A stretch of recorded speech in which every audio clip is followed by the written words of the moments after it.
ನೀವು ಆಗಿಲ್ಲ ಅಂದ್ರೆ ಏನ್ ಸ್ವಾಮಿ ಧರ್ಮ ಇದು? ನಾನೊಬ್ಬ ಶಾಸಕ ಸ್ವಾಮಿ, ನಾನು ಕೂಡ ಬಹಳ ವರ್ಷ ಇಲ್ಲ ಅಧ್ಯಕ್ಷರೇ, ಸುಳ್ಳು ಹೇಳ್ಬಾರ್ದಲ್ವಾ? ಇಲ್ಲ, ನಾನು ಒಬ್ಬನಿಗೆ ಸಾಧ್ಯ ಇಲ್ಲ ಅಧ್ಯಕ್ಷರೇ. ನನ್ನ ನೋವು ನನಗೆ ಗೊತ್ತಿದೆ, ನನ್ನ ಬಡವರನ್ನು ಗೊತ್ತಿದೆ. ಬಡವರನ್ನ ನಿರ್ದಾಕ್ಷಿಣ್ಯವಾಗಿ ನೀವು ರಾತ್ರಿ ಜೇಸಿ ಬಿಟ್ಟು ಒಂದು ಹೊರಗಾಕಿದ್ರಿ.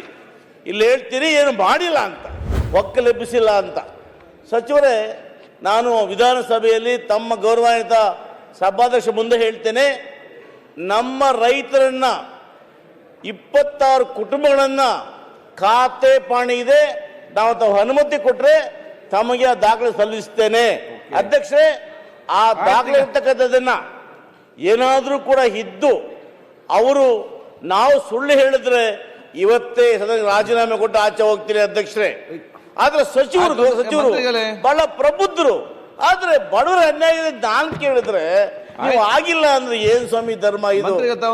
ನಾನೊಬ್ಬ ಶಾಸಕ ಸ್ವಾಮಿ, ನಾನು ಕೂಡ ಬಹಳ ವರ್ಷ ಇಲ್ಲ ಅಧ್ಯಕ್ಷರೇ, ಸುಳ್ಳು ಹೇಳ್ಬಾರ್ದಲ್ವಾ? ಇಲ್ಲ, ನಾನು ಒಬ್ಬನಿಗೆ ಸಾಧ್ಯ ಇಲ್ಲ ಅಧ್ಯಕ್ಷರೇ. ನನ್ನ ನೋವು ನನಗೆ ಗೊತ್ತಿದೆ, ನನ್ನ ಬಡವರನ್ನು ಗೊತ್ತಿದೆ.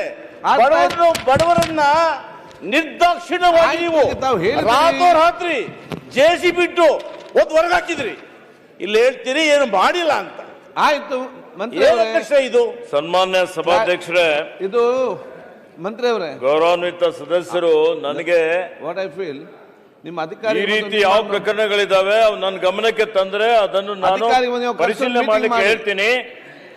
ಇವತ್ತೇನು ನಮ್ಮಲ್ಲಿ ಏನು ಯಾವುದೇ ಒಂದು ಒತ್ತುವರಿ ತೆರವು ಮಾಡಿದಂತ ಪ್ರಕರಣಗಳಿದೆ. ಇದು ಕರ್ನಾಟಕ ಅರಣ್ಯ ಕಾಯ್ದೆ 64 ADಯಲ್ಲಿ ಪ್ರೊಸೀಡಿಂಗ್ಸ್ ಮಾಡಿ, ನೋಟಿಸ್ ಇಶ್ಯೂ ಮಾಡಿ, ಹಿಯರಿಂಗ್ ಮಾಡಿ, ಆರ್ಡರ್ಸ್ ಪಾಸ್ ಆಗಿದೆ. ಒಂದ್ಸಲ ಆರ್ಡರ್ ಪಾಸ್ ಆಯ್ತು ಅಂತ ಹೇಳಿದ್ರೆ ಅವರು CFಗೆ ಅಪೀಲ್ ಹೋಗ್ಬೋದು, ಹೈಕೋರ್ಟ್ಗೆ ಅಪೀಲ್ ಹೋಗ್ಬೋದು.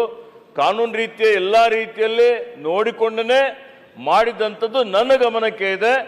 ಅವ್ರೇನ್ ಹೇಳ್ತಾ ಇದಾರೆ ಅಂತದ್ದು ಯಾವ್ದಾದ್ರು ಪ್ರಕರಣ ಇದೆ ನನ್ನ ಗಮನಕ್ಕೆ ತಂದ್ರೆ ಅವ್ರಿಗೆ ನಾನು ಮಾತಾಡ್ತೇನೆ. ಪರಿಭಾವಿತ ಅರಣ್ಯ ಮತ್ತು ಅವರು ನಿಮ್ಮ ಗ್ರಾಮ ಅರಣ್ಯದ ಬಗ್ಗೆ ಮಾತನಾಡಿದರೆ, ಗ್ರಾಮ ಅರಣ್ಯ ಬಹಳ ವರ್ಷ ಕೆಳಗಡೆ ಆಗಿದ್ದಂಥದ್ದಿದೆ. RTCಯಲ್ಲಿ ಅದು ಅರಣ್ಯ ಅಂತಿದೆ. ಅರಣ್ಯ ಅಂತ ಒಂದು ಸಲ ಅರಣ್ಯ ಅಂತ ಬಂದ್ರೆ once A forest is always A forest. ಸರ್ವೋಚ್ಚ ನ್ಯಾಯಾಲಯದ ತೀರ್ಪಿದೆ. ಯಾವುದು ಗ್ರಾಮ ಅರಣ್ಯ ಇರ್ಬೋದು, ಪ್ರೊಟೆಕ್ಟೆಡ್ ಅರಣ್ಯ ಇರ್ಬೋದು, ರಕ್ಷಿತ ಅರಣ್ಯ ಇರ್ಬೋದು, ಅನ್ಕ್ಲಾಸಿಫೈಡ್ ಅರಣ್ಯ ಇರ್ಬೋದು, ಯಾವುದೇ ಅರಣ್ಯ ಇದ್ರೆ FC ಮಾಡದೆ, ಫಾರೆಸ್ಟ್ ಕ್ಲಿಯರೆನ್ಸ್ ಮಾಡದೆ, ಪರ್ಯಾಯ ಅವರಿಗೆ ಭೂಮಿ ಕೊಡದೆ, ನಾವು ಕೇಂದ್ರ ಸರ್ಕಾರಕ್ಕೆ ಪ್ರಸ್ತಾವನೆ ಸಲ್ಲಿಸಿ ಪರವಾನಗಿ ತೆಗೆದುಕೊಳ್ಳದೆ ಯಾವುದೇ ಅರಣ್ಯೇತರ ಕೆಲಸ ಕಾರ್ಯಗಳಿಗೆ ಅರಣ್ಯ ಇಲಾಖೆಯವರು ಕೊಡ್ಲಿಕ್ಕೆ ಬರೋದಿಲ್ಲ. ಈ ನೆಲದ ಕಾನೂನಿದೆ, ಇದು ಈ ಕಾನೂನು ಬಿಟ್ಟು ಅರಣ್ಯ ಇಲಾಖೆಗೆ ಹೋಗ್ಲಿಕ್ಕೆ ಬರೋದಿಲ್ಲ. ಡೀನ್ ಫಾರೆಸ್ಟ್ ಹೇಳಿದ್ದಾರೆ. ಡೀನ್ ಫಾರೆಸ್ಟ್ ಬಗ್ಗೆ ಇದೆ. ಡೀನ್ ಫಾರೆಸ್ಟ್ ಅಲ್ಲಿ ಗೊಂದಲ ಏನಿದೆ ಅಂದ್ರೆ, ಗೋದಾವರಮನ್ ಕೇಸ್ ಆಗಿದ್ಮೇಲೆ ಎಲ್ಲೆಲ್ಲಿ ಈ ರೀತಿಯಲ್ಲಿ ಸರ್ಕಾರದ ಒಂದು ಜಮೀನಿದೆ, ಅರಣ್ಯ ತರ ಇದ್ದಂಥದ್ದು ಡೀನ್ ಫಾರೆಸ್ಟ್ ಮಾಡಬೇಕು ಅಂತೇಳಿ ಸರ್ವೋಚ್ಚ ನ್ಯಾಯಾಲಯದ ಆದೇಶ ಆಯ್ತು. ಅದಾದ್ಮೇಲೆ ಎಲ್ಲಾ ರಾಜ್ಯಗಳು ಒಂದೊಂದು ಸಮಿತಿ ರಚನೆ ಮಾಡಿದ್ವು. ನಮ್ಮ ರಾಜ್ಯದಲ್ಲೂ ಸಮಿತಿ ರಚನೆ ಆಯ್ತು. ಕಮಿಟಿ ರಚನೆ ಆಗಿ ಮಾಡಿದ ನಂತರ ಮೊದಲನೇ ಹಂತದಲ್ಲಿ 10 ಲಕ್ಷ ಹೆಕ್ಟೇರ್ ಡೀನ್ ಫಾರೆಸ್ಟ್ ಅಂತ ಹೇಳಿ ವರದಿ ಬಂತು. ಆ 10 ಲಕ್ಷ ಹೆಕ್ಟೇರ್ ಬಂದಿದ್ದಕ್ಕಾಗಿ ಇದೆಲ್ಲ ತಪ್ಪಾಗಿದೆ, ವಿಲೇಜ್ ಸೇರಿಸಿದ್ದಾರೆ, ಸರ್ಕಾರಿ ಶಾಲೆ ಸೇರಿಸಿದ್ದಾರೆ. ಈಗ ಪೂರ್ತಿ ಹೇಳ್ತೀನಿ, ಒಂದೇ ನಿಮಿಷದಲ್ಲಿ ಗೊತ್ತಾಗ್ಲಿಲ್ಲ ಅವರಿಗೆ ಡೀನ್ ಫಾರೆಸ್ಟ್ ಅಂತ ಹೇಳಿ. ಅದಕ್ಕೆ ಅವ್ರು ಕೇಳಿದ್ದಾರೆ, ಕೇಳಲಿಕ್ಕೆ ಅವಕಾಶ ಮಾಡಿಕೊಟ್ಟಿದ್ರೆ ಮತ್ತೆ ನಾವು ಹೇಳಿಕ್ಕೆ ಅವಕಾಶ ಕೊಡ್ಬೇಕಲ್ಲ. ಅದಕ್ಕೆ ಡೀನ್ ಫಾರೆಸ್ಟ್ ಅಲ್ಲಿ ಈಗ 3 ಲಕ್ಷ, ಕೊನೆಗೆ ಏನ್ ಬಂತು ಹಿಂದಿನ ಸರ್ಕಾರದಲ್ಲಿ 2022ರಲ್ಲಿ 3,30,000 ಡೀನ್ ಫಾರೆಸ್ಟ್ ಅಂತ ಹೇಳಿ ಸರ್ವೋಚ್ಚ ನ್ಯಾಯಾಲಯಕ್ಕೆ ಒಂದು ಅಫಿಡವಿಟ್ ಕೊಡಲಾಗಿದೆ. ಆ 3,30,000 ಎಲ್ಲ ಹಳ್ಳಿಗಳಲ್ಲಿ ಸರ್ವೆ ನಂಬರ್ ಹಾಕಿ 2022ರಲ್ಲಿ ಕೊಟ್ಟಿದ್ದಂಥದ್ದಿದೆ. ಈಗ ಅದರಲ್ಲೂ ಬಹಳಷ್ಟು ಮಿಸ್ಟೇಕ್ಸ್ ಇದೆ. ಯಾಕೆ ಅಂತ ಹೇಳಿದ್ರೆ, ಜಿಲ್ಲಾ ಮಟ್ಟದಲ್ಲಿ ಜಿಲ್ಲಾಧಿಕಾರಿಗಳ ಅಧ್ಯಕ್ಷತೆಯಲ್ಲಿ, ರೀಜನಲ್ ಅಂದ್ರೆ ವಿಭಾಗೀಯ ಮಟ್ಟದಲ್ಲಿ ರೀಜನಲ್ ಕಮಿಷನರ್ ಅಧ್ಯಕ್ಷತೆಯಲ್ಲಿ, ರಾಜ್ಯ ಮಟ್ಟದಲ್ಲಿ ಅಪರ ಮುಖ್ಯ ಕಾರ್ಯದರ್ಶಿ ಅಧ್ಯಕ್ಷತೆಯಲ್ಲಿ ಸಮಿತಿ ಇತ್ತು. ಉಸ್ತುವಾರಿ ಮಂತ್ರಿಗಳ ಜೊತೆಲಿ ಚರ್ಚೆ ಮಾಡಿನೇ ಕೊಡ್ಬೇಕಂದ್ರು ತಪ್ಪಾಗಿ ಕೊಟ್ಟಿದ್ದಕ್ಕಾಗಿ ಅನೇಕ ಗ್ರಾಮಗಳು, ಶಾಲೆಗಳೆಲ್ಲ ಅದರಲ್ಲಿ ಬಂದ್ಬಿಟ್ಟಿದ್ದಾವೆ, ಊರಿನ ಸಮೀಪನೂ ಬಂದ್ಬಿಟ್ಟಿದೆ. ಈಗ ಸರ್ವೋಚ್ಚ ನ್ಯಾಯಾಲಯನೇ ಒಂದು ತೀರ್ಪನ್ನು ಕೊಟ್ಟಿದೆ.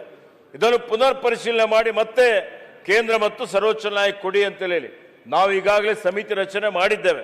ಕೋಲಾರದಲ್ಲಿ ಏನು 4,986 ಹೆಕ್ಟೇರ್ ಪರಿಭಾವಿತ ಅರಣ್ಯ ಅಂತ ಹೇಳಿ ಕೊಟ್ಟಿದ್ದಿದೆ. ಈ ಪರಿಭಾವಿತ ಅರಣ್ಯ ಈಗ ನಾವು ಮತ್ತೆ ಪುನರ್ ಪರಿಶೀಲನೆ ಮಾಡ್ತಾ ಇದ್ದೇವೆ.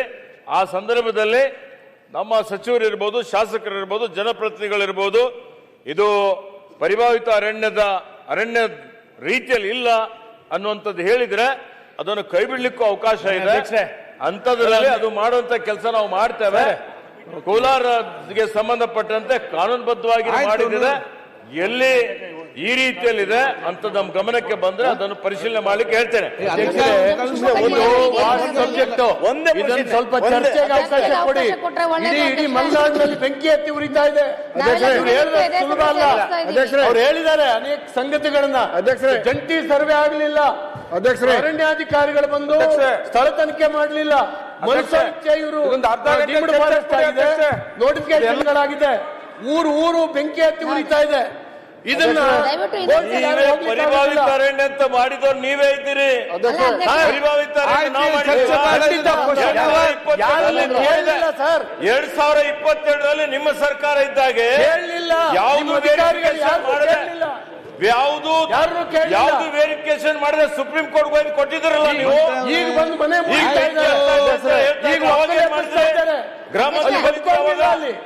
ನೋಡ್ಬೇಕಾಗಿತ್ತಲ್ಲ ಅವಾಗ. ಅಲ್ಲಿ ನೋಡಿದಿರ ಅವಾಗ? ಕೇಳಲಿಲ್ಲ ಸರ್. ಯಾಕೆ ತಪ್ಪಾಯ್ತು? ನಿಮ್ಮ ಅಧಿಕಾರಿಗಳು ಅಧಿಕಾರಿಗಳ ಪ್ರಶ್ನೆ ನೀವೇನ್ ಮಾಡ್ತಾ ಇದ್ದೀರಿ? ನಿಮ್ಮ ಅಧಿಕಾರಿಗಳು ಕೇಳಲಿಲ್ಲ. ಸರ್ಕಾರದಲ್ಲಿ ಇದ್ದೀರಾ ಅವಾಗ? ಸುಪ್ರೀಂ ಕೋರ್ಟ್ ಹೇಳಿದ್ರೆ ಅಷ್ಟ್ಬಿಟ್ಟು ಬೇರೆ ಏನಿಲ್ಲ. ಸಭಾಧ್ಯಕ್ಷರೇ, ಚರ್ಚೆಗೆ ತಪ್ಪು. ಇದನ್ನ ಡೀಟೇಲ್ ಪರಿಭಾವಿತ ಅರಣ್ಯ ಇದೆ, ಡೀಮ್ ಫಾರೆಸ್ಟ್ ಇದೆ, ತಪ್ಪಾಗಿ ಏನು ಕೊಟ್ಟಿದ್ದಾರೆ. ಈಗೇನು ಜನ ಸಫರ್ ಆಗ್ತಾ ಇದ್ದಾರೆ, ರಾಜ್ಯದ ಅಭಿವೃದ್ಧಿನೂ ಸಮಸ್ಯೆ ಆಗ್ತಾ ಇದೆ. ನೀವು ಮಾಡಿದಂತದ್ದು ಕೊಟ್ಟಿದ್ದೀರಿ, ಅದಕ್ಕೆ ಸರಿಪಡಿಸುವಂತ ಕೆಲಸ ನಾವು ಮಾಡ್ತಾ ಇದ್ದೇವೆ. ಕೂಡ ಕೇಳ್ತಾ ಇಲ್ಲ. ಸುಪ್ರೀಂ ಕೋರ್ಟ್ ಸಭಾಧ್ಯಕ್ಷರೇ, ಸಮೀಕ್ಷೆ ಮಾಡಬೇಕಂತ ತೀರ್ಮಾನ ಆಗಿದೆ. ಕಂದಾಯ ಇಲಾಖೆ, ಅರಣ್ಯ ಇಲಾಖೆ ಸೇರಿ ರಾಜ್ಯಾದ್ಯಂತ ಜಂಟಿ ಸಮೀಕ್ಷೆ ಮಾಡ್ತಾ ಇದ್ದೇವೆ. ಈ ಸಮಸ್ಯೆ ಏನಿದೆ ಇವತ್ತಿಂದಲ್ಲ, ಇದು ಸುಮಾರು 50 ವರ್ಷ 100 ವರ್ಷದ ಸಮಸ್ಯೆ ಇದೆ.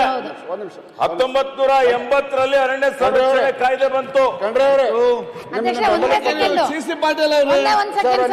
ನಾನು ಕೂಡ ಅರಣ್ಯ ಸಚಿವನಾಗಿ ಕೆಲಸ ಮಾಡಿದ್ದೇನೆ. ಬಹುತೇಕ ಅರಣ್ಯ ಸಚಿವರಾಗಿ ಕೆಲಸ ಮಾಡುವಂಥ ಕಷ್ಟದ ಇಲಾಖೆ ಮತ್ತೊಂದಿಲ್ಲ. ನಾನು ಅರಣ್ಯ ಸಚಿವನಾಗಿ ಕೆಲಸ ಮಾಡೋದ್ರೊಳಗೆ ನಮ್ಮ ಸೆಕ್ರೆಟರಿ ಬಂದು ಹೇಳಿದ್ದು, ದವೆ ಅಂತ ಸೆಕ್ರೆಟರಿ ಇದ್ರು, ಈಗ ರಿಟೈರ್ ಆಗ್ಯಾರ ಅವರು.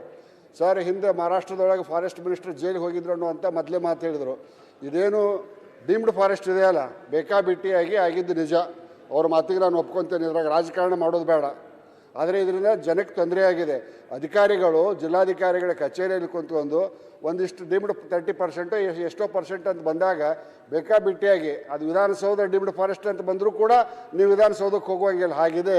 ನಾನು ಮಾನ್ಯ ಖರ್ಗೆ ಅವರಿಗೆ ಮನವಿ ಮಾಡ್ತೇನೆ, ಇದರೊಳಗೆ ರಾಜಕಾರಣ ಮಾಡೋದು ಬೇಡ. ಒಂದು ನಿಮಿಷ ಖರ್ಗೆ ಅವ್ರ ಬಗ್ಗೆ ಪ್ರೀತಿ ಭಾಳ ಆಯ್ತು, ಅದಕ್ಕೆ ಒಳ್ಳೆ ಬರ್ತದೆ ಸರ್. ಅಧ್ಯಕ್ಷ ಒಂದೇ ಸೆಕೆಂಡ್, ಒಂದು ನಿಮಿಷ. ನೀನು ಅರಣ್ಯದ ಮಾತಾಡೋಕೆ ತಾನೆ, ನಾನು ಅದನ್ನ ಮಾತಾಡಕತ್ತೇನೆ. ಇದರೊಳಗೆ ರಾಜಕಾರಣ ಮಾಡೋದು ಬೇಡ ಸರ. ಇದಕ್ಕೊಂದು ಕಮಿಟಿಯನ್ನು ಮಾಡಿ ಅದರೊಳಗೆ MLAಗಳನ್ನು ಸೇರಿಸಿ ತ್ವರಿತವಾಗಿ ಎವ್ರಿ ಮಂತ್ ಒಂದು ಮೀಟಿಂಗ್ ಮಾಡುವಂಥದ್ದಾಗಿ ಕೇಂದ್ರ ಸರ್ಕಾರಕ್ಕೆ, ಸುಪ್ರೀಂ ಕೋರ್ಟಿಗೆ ಒಂದು ಅರ್ಜಿಯನ್ನು ಕೊಟ್ಟು ಅದಕ್ಕೊಂದು ಸೊಲ್ಯೂಷನ್ ಹುಡುಕಿ ಎಕ್ಸೆಸ್ ಡೀಮ್ ಫಾರೆಸ್ಟ್ ಅಂತ ಏನಾಗಿದೆಯಲ್ಲ ಅದನ್ನು ತೆಗೆದ್ರೆ ಜನರ ಲವ್ಲಿಹುಡ್ಗೆ ಅನುಕೂಲ ಆಗುತ್ತೆ. ಅಧ್ಯಕ್ಷರೇ, ಹಿಂದೆ ಮಾಡಿರೋ ತಪ್ಪನ್ನ ಸರಿ ಮಾಡೋಕ್ಕೊಂದು ಅವಕಾಶ ಸಿಕ್ಕಿದೆ ಅಂತೇಳಿ ಮಾನ್ಯ ಸಚಿವರ ಬಾಯಲ್ಲಿ ಕೇಳಿ ಖುಷಿ ಆಯಿತು.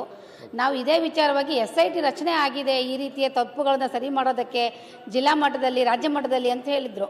ಆ ಸುತ್ತೋಲೆ, ಇದು ಬರೀ ಸುತ್ತೋಲೆ ಇದೆ, ನಮ್ಮ ಜೀವ ಬಂದರೆ ನಮಗೆ ಫ್ರೀ ಹ್ಯಾಂಡ್ ಇರುತ್ತೆ, ನಾವು ಮಾಡ್ಬೋದು ಅನ್ನೋದನ್ನು ಅಲ್ಲಿರತಕ್ಕಂಥ ನಮ್ಮ ಅಧಿಕಾರಿಗಳ ಬಾಯಲ್ಲಿ ಬಂದಿರೋದು. ದಯವಿಟ್ಟು ಅಧಿಕಾರಿಗಳಿಗೆ ತಾವು ಇನ್ನೂ ಇದ್ರ ಬಗ್ಗೆ ಸಾಕಷ್ಟು ಎಜುಕೇಟ್ ಮಾಡಬೇಕಾಗುತ್ತೋ ಏನೋ ಗೊತ್ತಿಲ್ಲ. ಶಾಸಕರು ಹೇಳಿದಾಗೆ ಪಾಟೀಲ್ ಸರ್ ಹೇಳಿದ್ರು, ಎಲ್ಲ ಶಾಸಕರನ್ನ ಅದರಲ್ಲಿ ಇನ್ವಾಲ್ವ್ ಮಾಡಿಕೊಂಡು ಒಂದು ಮೀಟಿಂಗ್ ಕಂಡಕ್ಟ್ ಮಾಡಕ್ಕೆ ಹೇಳಿ, ಮರುಪರಿಶೀಲನೆ ವಿಚಾರದಲ್ಲಿ. ಸರ್, ಒಂದೇ ನಿಮಿಷ. ಮಾನ್ಯ ಅಧ್ಯಕ್ಷರೇ, ಡೀಮ್ಡ್ ಫಾರೆಸ್ಟಿನ ವಿಷಯಕ್ಕೆ ಸಂಬಂಧಪಟ್ಟಂತೆ ಬಹಳ ಚರ್ಚೆಗಳಾಗಿದೆ ಈ ಸದನದಲ್ಲಿ.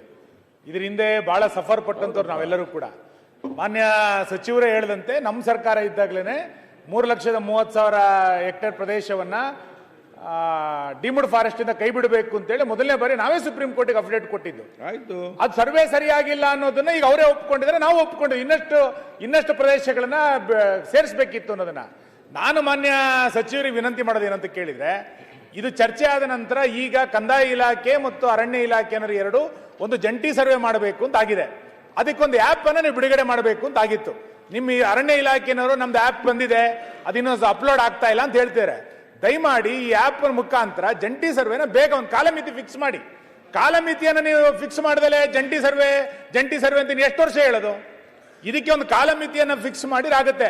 ನಾವು KDP ಸಭೆಯಲ್ಲಿ ಉಳಿದಂತ ಎಲ್ಲ ಸಭೆಗಳಲ್ಲಿ ಪದೇ ಹೇಳ್ತಾ ಇದ್ದಾರೆ ಅಂತ ಕೇಳಿದ್ರೆ, ಅರಣ್ಯ ಅಧಿಕಾರಿಗಳು ಹೇಳ್ತಾರೆ ನಮ್ಮ ಹತ್ರ ಇನ್ನು ಆ್ಯಪ್ ಬರಲಿಲ್ಲ ಸರ್, ಆ್ಯಪ್ ಬರಲಿಲ್ಲ ಅಂತ ಹೇಳ್ತಾರೆ.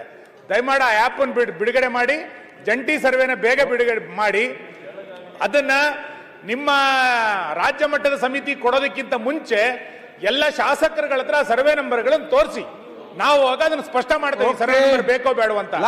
ಇದಕ್ಕೆ ಪರಿಹಾರ ಮಾಡ್ಲಿಕ್ಕೆ ಸಾಧ್ಯ ಇದೆ. ಒಂದು ಲಾಸ್ಟ್ ಕ್ಲಾರಿಫಿಕೇಶನ್